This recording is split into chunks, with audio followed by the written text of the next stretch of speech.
Rather large, welcome back to Cossy's Arsenal podcast. My name is Cossy. Good morning, good afternoon, good evening, wherever you are in all parts of the world. Welcome back to the channel. Welcome back to a brand new video. It's been quite a very slow day in terms of Arsenal making those big moves on the target players. But at least the biggest story comes in from Fabrizio Romano that in the next hours, Arsenal will submit their next bid for JURRIEN Timber. And it's a deal that Arsenal hope to complete in the next 7 days. We're going to be diving into the update on JURRIEN Timber. But then also Charles Watt says that there is a small possibility that Thomas Partey stays at Arsenal. However, now it is very unlikely with most of the lucrative offers coming in from Saudi Arabia, from the likes of Juventus and a couple of other clubs around Europe. It is now very unlikely that Partey stays, but there is that small window that he would like to play in the Champions League with Arsenal, because that was his ambition when he was coming in 2020, that he wanted to take Arsenal back in the UEFA Champions League,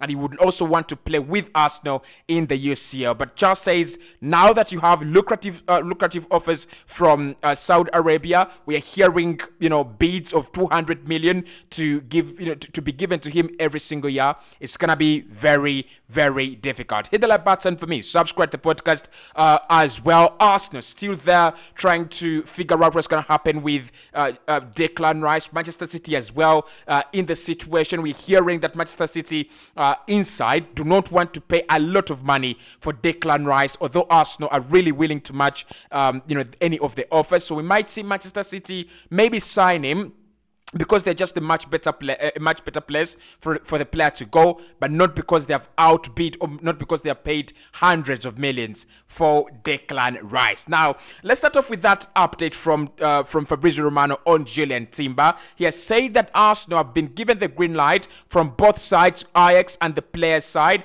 and now they will proceed with their second bid for the player in the next hours. They wish to complete this deal very quickly, as Mikel Arteta is demanding the services of the player to be signed at the Emirates Stadium.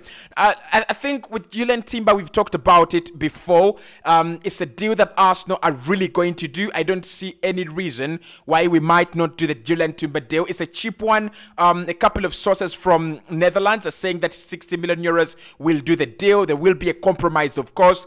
We are talking about maybe 45 million euros, maybe something in that region. So, look, he's a player that Mikel Arteta has highlighted as priority. He's a player that Mikel Arteta has highlighted as a key member of his next squad and next lineup. I see him start for Arsenal on that right back position. I see him start for Arsenal at the beginning of the season. As William Saliba continues to struggle with through injury, he might not start the season, and we might see Arsenal start with JURRIEN Timber, Benjamin White at right back probably, or Benjamin White at centre back, and then JURRIEN Timber at right back, inverting into midfield, Alexander Zinchenko and Gabriel. So Timber is one deal that Arsenal are looking to close. At least that should have been done this week, but Arsenal have been really walking up and down with the Declan Rice deal. You have Manchester City pressurizing. You have Manchester City putting in a lot of pressure. So I will excuse Edu for this one not getting done this week. He did put in a bid, which was actually very good work.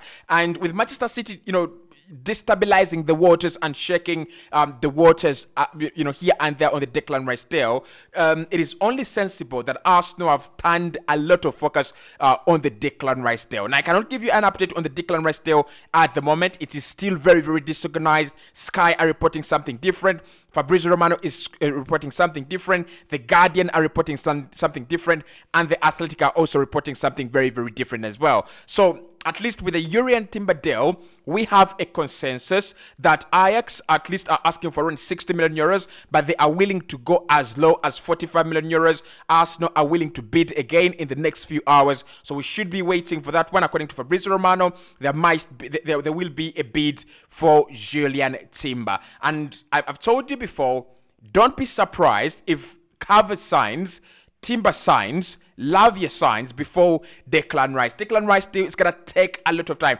It reminds me of the Thomas Partey deal, where you are surely you surely want the player, and you know how much you want to spend on the player, and the parent club is just being stubborn, and it drags on and it drags on and it drags on until West Ham will go, okay, give us what you can, and Arsenal will be like, this is what we always wanted to offer right from day one. So with the JURRIEN Timber deal, you should be scratching your hands, you should be scratching your tablets every single minute, because Arsenal will go in with that second bid, and there is also a feeling that because we've been locked in talks with Ajax for quite a very, very long time, Arsenal will go in with an acceptable bid. Now, there is no guarantee that Arsenal will go in with a bid sufficient in terms of payment structures and add-ons. You know who Arsenal are and what we are in the transfer market. We always try to disorganize players. We always try to disorganize clubs as well. But there is a feeling, there is a mutual consensus. There's a mutual feeling that when Arsenal go back to Ajax, there will be that...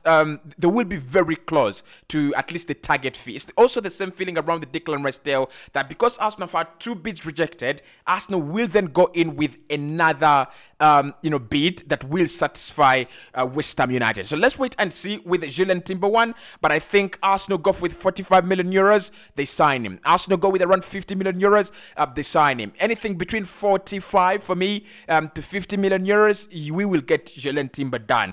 The interest in Bayern, like I reported earlier on, is still very, very faint. Now, of course, they have to wait for Kim Min-jae to come from his military training from South Korea, and then they'll have to wait for his release clause to be activated so that they can activate it. So it's a long period of time, and Arsenal should have gotten the JURRIEN Timber deal done. Otherwise, we will have no one to blame but ourselves. Now, Charles Watts has been talking about the Thomas Partey deal, and he said this is what he is hearing, and this is what he understands about the situation on Thomas Partey. It is true that Thomas Partey is a concrete option to leave Arsenal this summer, but Partey would love to stay. If there was a window where he stays, he would love to stay at Arsenal, and he would love to play in the UCL with Arsenal. He says when he talked to the player, the statement of the player side is that they helped Arsenal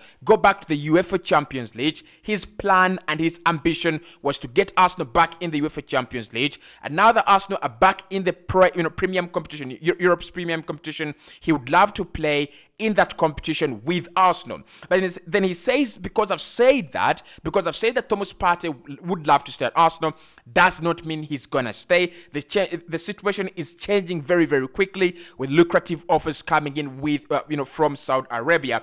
Al Khaleji is the club that I'm hearing are pushing harder and harder to get him done. We're hearing of offers close to $100 million per year, a contract for 2 years, which would actually see him earn over $200 million in those 2 years. We're also hearing that Thomas Partey would love a move to Juventus. We're hearing that Monaco are also on the table to sign Thomas Partey. So there is a lot going on, but in the interest of Charles Watts, and I think he knows that there is that admirance, there is that preference in Thomas Partey to see Arsenal wear that UEFA Champions League badge. I tell you guys, I do not have a screen right now to watch football next season, and I'm planning on buying my first over 60, 70-inch screen just because Arsenal are back in the UEFA Champions League. I'm telling you, I will buy a 72, a 72-inch screen to see Arsenal play in the UEFA Champions League next season. That could set me back around maybe around $600, maybe around maybe $900, but I'm willing to spend that much to see Arsenal back in the UEFA Champions League. But then I think also Partey deserves to play in the UEFA Champions League. He deserves to be part of this Arsenal side that might go on to even play in the knockout stages of the UEFA Champions League, probably last 16, probably quarterfinals. He deserves to be part of the Arsenal side that will be among the set of teams playing this last version of the UEFA Champions League, this last format of the UEFA Champions League. He's got every right to be part of this team. I don't think we should push him away. Of course, the team can, because they have he's under contract, and if they decide to sell him and they don't want him there, especially with Rice coming in, or even, probably potentially Moses Caicedo coming in, then definitely they can't push him out.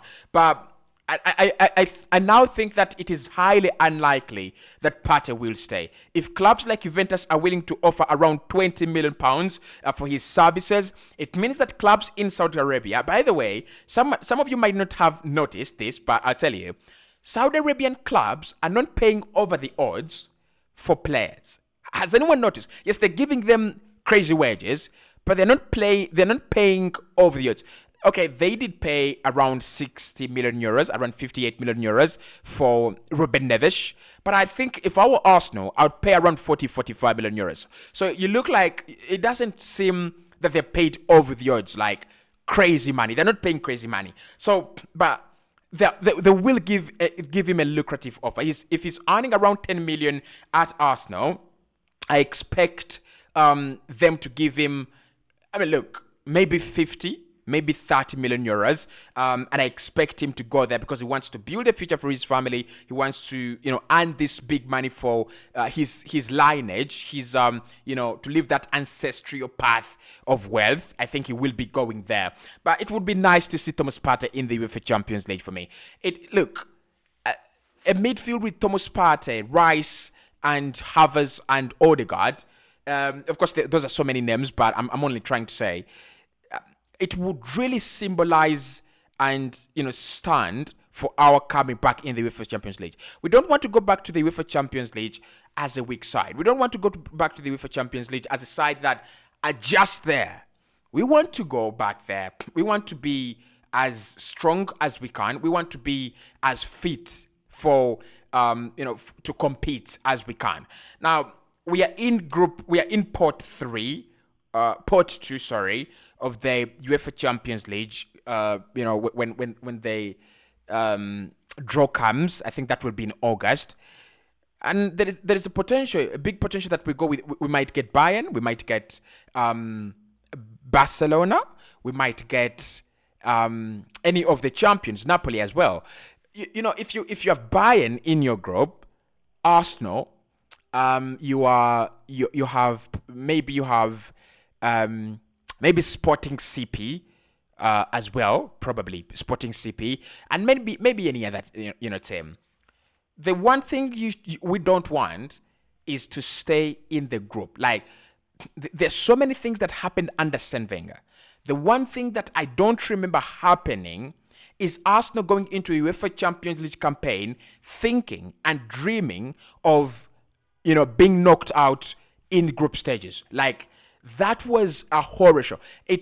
We never thought about it. I never thought about it. There was no time where we competed with the likes of Olympiacos. Which other teams did we usually play in our group stages? Olympiacos, Borussia Dortmund, I think the likes of Bayer Leverkusen, Schalke 04.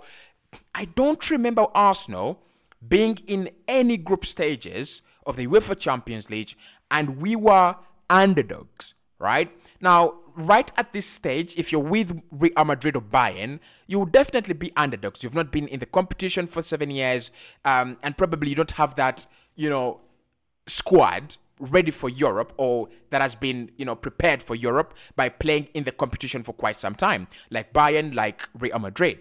But what would make us contenders and what would make us really strong is Arsenal writing a statement in this transfer window. Is Arsenal going, we keep Partey, but we add Declan Rice, and we add Kai Havertz, and we have Odegaard as well, and we add Timber to Ben White. If we keep on strengthening, if we use this transfer window to strengthen rather than weaken our side, we will go back in the UEFA Champions League, and none of the teams we will play next season will be judging us as underdogs. We'll be looking at us, as underdogs. And that is the status we want to be at. That is the status we want to be on. We might have looked at Manchester City as having an easy ride to the UEFA Champions League final. It was never an easy ride. Bayern missed chance after chance after chance. They could have thrown Manchester City out of that competition.